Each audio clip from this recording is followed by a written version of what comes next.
Reporting in from the dry landscape of California, this is Colonial Talk with your host, Stitch. Today we're going to have special guest, a plantation owner and a former slave.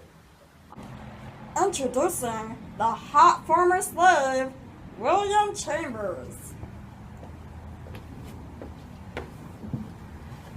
And the sassafras Virginia farmer himself, William Duncan. First question, how was life like on the plantation? What are your thoughts, William? Life on the plantation was really hard. I mean, we worked 6 days a week, except Sundays. And even on Sundays, we went to a white spoken sermon, and they didn't do anything other than speak nonsense about how we were inferior and we didn't matter to God. Whoa, that sounds crazy. What about you, Lincoln? I'd just like to start this off by saying that is a load of poppycock. My plantation had a daily steady supply of cotton and we made a moolah. Okay, next question. How was life on the farm? Every morning we woke up to the sound of the master screaming. Early to rise and quick to work, we were not allowed to take breaks or lag in our labor, or we would be severely punished. Food that we took out was scarce, and most often it was already cold and distasteful. It was horrible. Whoa. I'd like to interject. Slaves are so ungrateful. They always wake up late in the morning and they take advantage of our food, the houses that we provide for them, and their jobs. They always slack off during work, so isn't it alright that we give them the proper punishment? I don't think it's wrong. Besides, they're always slacking off. They're lucky to get any food at all. Whoa, things are getting a little feisty. I think I forgot to say that William was Duncan's former slave, so this is a little awkward. Anyway, next question. What was the end of the day like? Day is always really tiring. I count up the quantities of cotton that the slaves bring. Some of them try to trick me by bringing in a little less cotton so that my standards aren't so high. Well, guess what? I'm a calculating machine. You can't trick me, slaves. Well, every single day we go out and we pick cotton.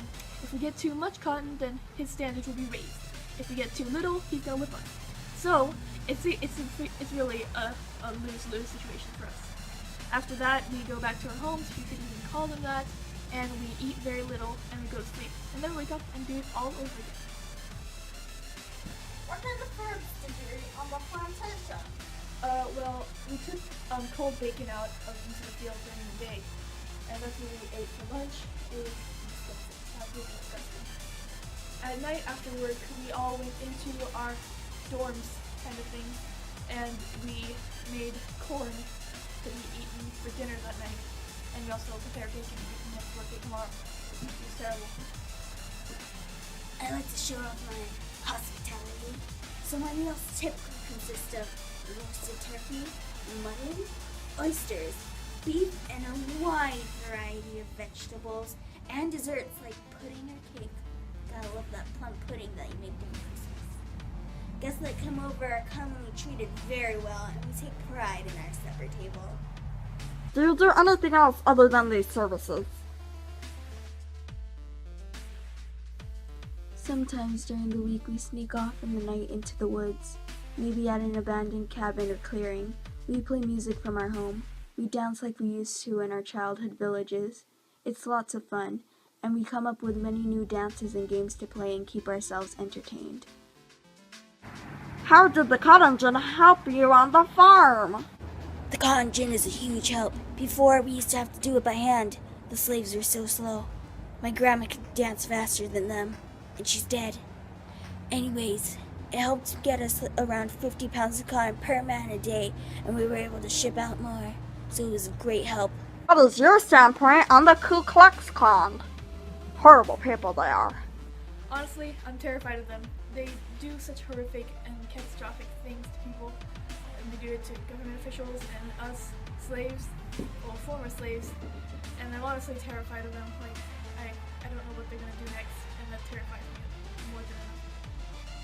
What do you think were some of the benefits of being on a plantation? Not a lot.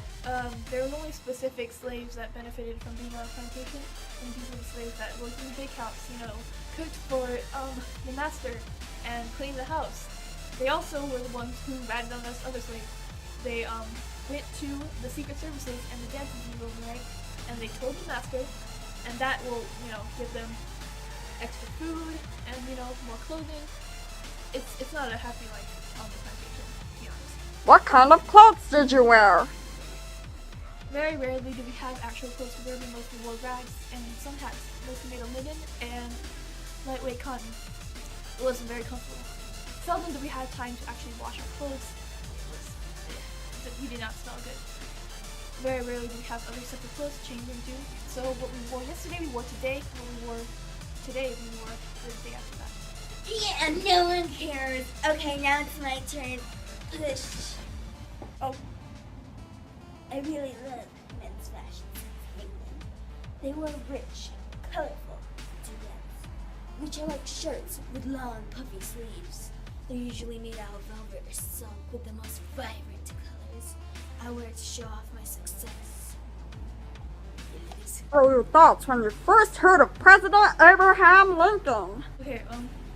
Well, I didn't really hear much about Abraham Lincoln.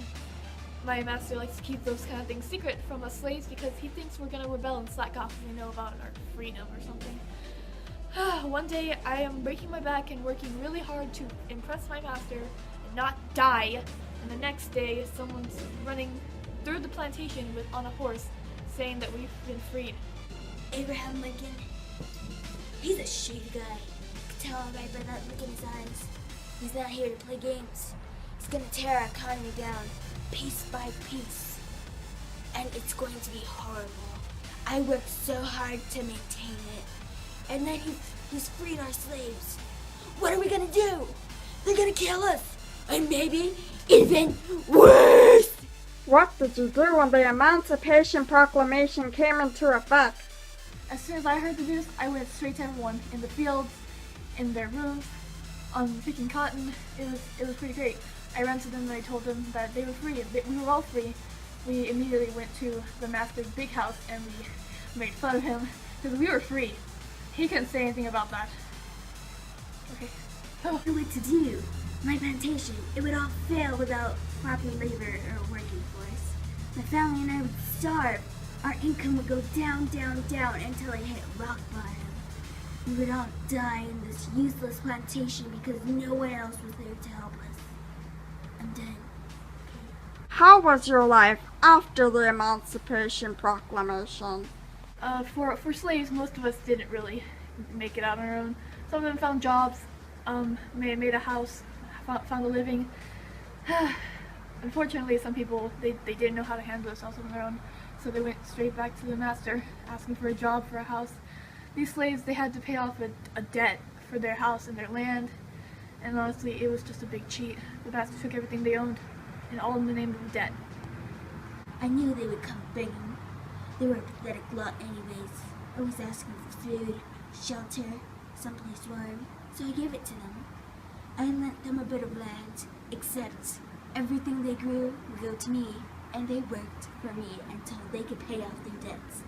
It worked pretty nicely. No work on my part, and all the effort was on theirs. There you have it, folks. I'm Stitch from Colonial Talk, signing out.